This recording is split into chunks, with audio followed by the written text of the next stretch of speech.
Vamos falar agora do terceiro grupo étnico que compõe, então, o povo brasileiro, que é o branco, europeu e asiático. Então, veja, em 1500, né, quando os portugueses chegam no litoral brasileiro, colocam a bandeira, continua a sua rota para a Índia e só voltarão à costa brasileira em 1530. Então, demarca a terra como colônia brasileira, mas só chega aqui em 1530 efetivamente para explorá-la. Então, quando vem, o que acontece? Na maioria vem homens nas embarcações, né? Não vieram mulheres. E depois, a permanência deles aqui por muito tempo vai fazer com que eles se relacionem com as índias. Daí nasce brasileiros, né? Filhos de índias com portugueses. Então, já começa, né, a crescer, a surgir a população brasileira. Mas nós vamos percebendo e vem depois o escravo. Então, eu tenho um pequeno número de branco europeu, que são os homens, né, os índios e os escravos já estavam aqui. A característica é que a população daquela época era uma população mais escura, a cor da pele era, né, de uma cor mais escura, não só negro, mas também não só preto, mas também os pardos, como a gente fala, a mistura, né, do índio com o negro. O que nós vamos ver? Olha só para você ver, em 1818, né, o que vai acontecer? Portugal, com a intenção de branquear a população brasileira, ele vai trazer uma leva de outros imigrantes, né, que serão imigrantes da Suíça, da Alemanha, né, centenas de brancos europeus com esse intuito de branquear a população, que é a consequência do processo proposital de introdução de uma quantidade maior de imigrantes procedentes da Europa, que ocorreu principalmente entre o século XIX e XX. Então, veja, depois de muito tempo já estarem aqui, a população ter essa característica, né, de serem índios e afrodescendentes e um pouco de português, vai vir então essa leva de imigrantes para branquear. Olha que preconceito, né? Mas por que esses suecos, os alemães, né, os sírios, libaneses também depois à frente virão? Eles vieram porque tinham uma falsa promessa, né, de que aqui eles encontrariam uma condição de ficarem ricos, de ter terra e poder explorá-la. E nós vamos ver que lá na Europa, né, lembra, havia uma estabilidade por causa das guerras, pós-guerra, né? A gente vai ver que lá, em 1914, já no início do século XX, já estava tendo a Primeira Guerra Mundial. Então, a economia dos países, né, europeus já estava decaindo. E muitos quiseram vir para o Brasil, para os Estados Unidos, para o México e para a Argentina, né? E eles foram chegando e substituindo a mão de obra que era escrava, né? A substituição da mão de obra escrava, então, se dá pelos imigrantes europeus, que vai vir entre o século XIX e XX. Para onde que eles vêm? Principalmente para o estado de São Paulo, para trabalhar nas lavouras de café. Depois a gente vai ver também que virá uma leva grande, muito grande, de japoneses, que vão ficar também no estado de São Paulo, eles vão ficar mais na parte urbana, tá? E o que acontece? Foram enganados, porque eles vieram, né, achando que aqui ganhariam uma terra, que poderia cultivá-la. E nas fazendas de café o trabalho não era escravo, mas era um trabalho, eu diria, com péssimas condições. Porque como iam para as fazendas, para o interior e trabalhar, eles permaneciam lá e iam adquirindo dívidas com os donos da fazenda. Porque quando acontecia a safra, que eles colhiam e iam receber, eles tinham que pagar pelas despesas, né, do alimento que ele comprava na venda, aquele pequeno ponto comercial que o fazendeiro tinha lá, a venda que vendia sal, açúcar, vendia coisas que eles não encontravam na roça, que o fazendeiro levava da cidade e vendia, uma forma de prender, né, o trabalhador na terra, porque acabava a safra, quando ele ia receber o direito, né, do que ele tinha colhido, ele tinha que gastar a maior parte do que ele tinha ganhado para pagar as despesas. Ou às vezes ele ficava devendo, tinha que continuar trabalhando ali, um trabalho de certa forma meio que escravo, né? Estima-se que, olha só, foram 4 milhões de imigrantes que chegou no Brasil entre os anos de 1880. Olha, 1880, 8 anos antes do fim da escravidão. Então, eles vieram e automaticamente foram substituindo lentamente. E em 1888, quando a escravidão acaba, eles vão ser a mão de obra contratada.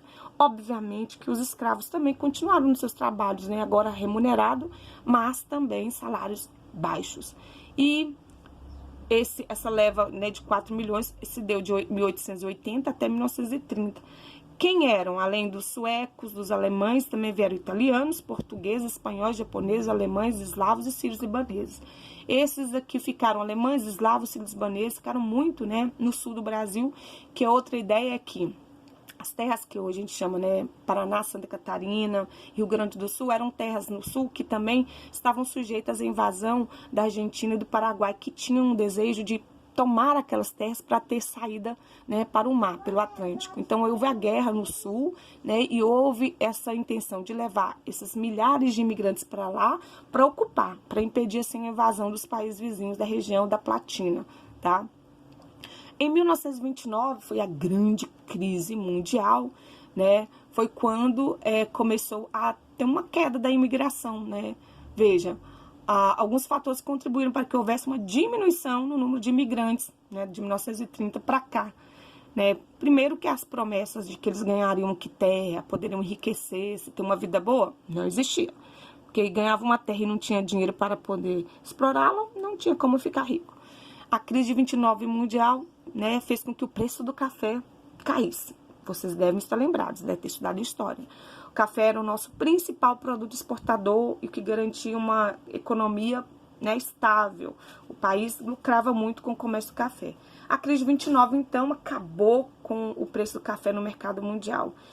O governo tentou contornar a situação, comprou café, estocou café, queimou café, mas nada fez o preço do café melhorar. Então, a economia que ficava dependente do café caiu junto com o café. Não tendo mais como explorar, né? Não tendo mais como sobreviver do café, muitos cafezais foram derrubados, áreas, né? Áreas, hectares de cafezais foram retirados, derrubados e viraram pastagem para criar gado. Isso, então, né, sem necessidade de mão de obra, fez com que o governo tivesse que criar uma lei, né, de cotas de imigração. Foi no ano de 1934. Veja, até 1930 vinha muita gente. A partir de 34 diminuiu por causa dessa falta de trabalho. Então, para que tanta gente aqui?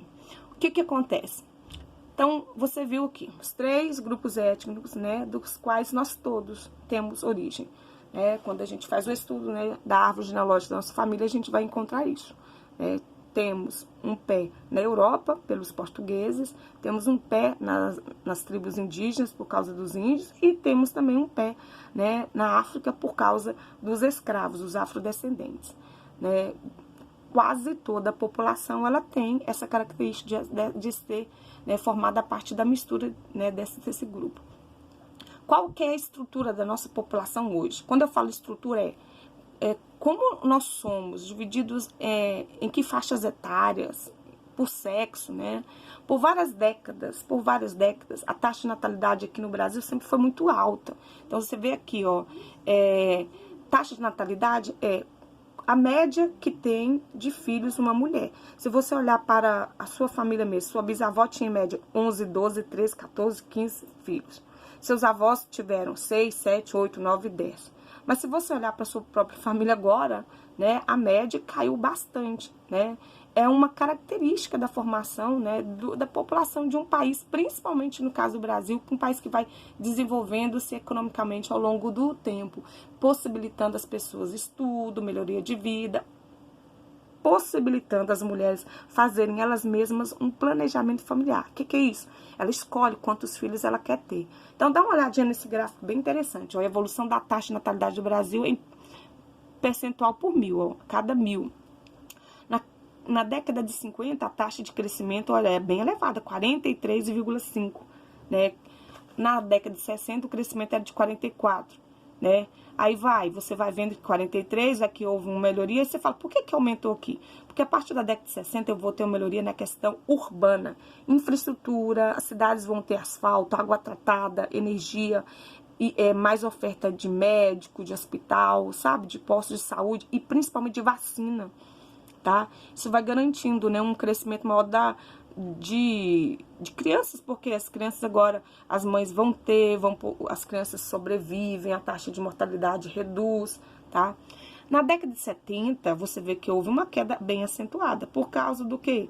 População urbana, acesso agora a anticoncepcionais, desculpa, métodos contraceptivos, né? Anticoncepcional. métodos contraceptivos, tá? Vão garantir uma diminuição. E você vê que de lá para cá, da década de 70, que foi na década que eu nasci, ó, para cá, a redução dessa taxa é bem grande. Porque as mulheres estão tendo menos filhos. Cada mil do aumento da população, você vê aqui agora só 15% é de bebês. Então, a população está diminuindo. É uma característica de uma sociedade em desenvolvimento, né? Acesso à informação, principalmente isso, a educação. A mulher consegue ela mesma planejar, escolher o método contraceptivo que melhor adequa a sua realidade, pensar, né, que quer que o filho ou a filha, os filhos tenham educação, né, que vivam melhor. Então, eles definem quantos filhos querem ter. Média, né, não significa que todo mundo tem isso, tá?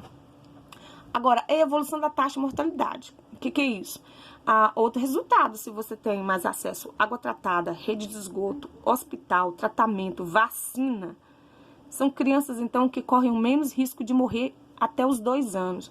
Que a taxa de mortalidade infantil, ela é verificada, às vezes, de 2 até 5 anos. Que é quando a criança, o bebê, ele ainda não tem um sistema imunológico, né? O sistema de defesa totalmente constituído e que garante que qualquer doença possa matá-lo. Por isso as vacinas são fundamentais para impedir que a criança morra de sarampo, varíola, né, rubéola, catapora, uma série de doenças que no passado matava muito. Veja, da mesma forma que as mulheres foram tendo menos filhos, os filhos que nasciam não morriam. Então a taxa de mortalidade foi caindo. Isso é um dado muito importante e muito bom, que um país que diminui a taxa de mortalidade, isso é reflexo de um país que cresce, que desenvolve, que preocupa com a sua população, que oferece meios de sobrevivência e tratamento e que as pessoas nascem e vivem, né, e têm uma expectativa de vida longa. Olha aqui a evolução da taxa de crescimento vegetativo. Crescimento vegetativo é quanto em média cresce o país, que é o crescimento vegetativo é quando você pega a taxa de natalidade menos a taxa de mortalidade. No real, você pega lá, todo bebê que nasce tem que se registrar no cartório. Toda pessoa que morre, ela tem que pegar também o registro de óbito no cartório. Então, do que nasce menos o que morre, você vai tendo o percentual de quanto aquela população está crescendo. Aqui, ó, da década de 50 para cá, você está vendo que essa taxa diminuiu. O que isso reflete?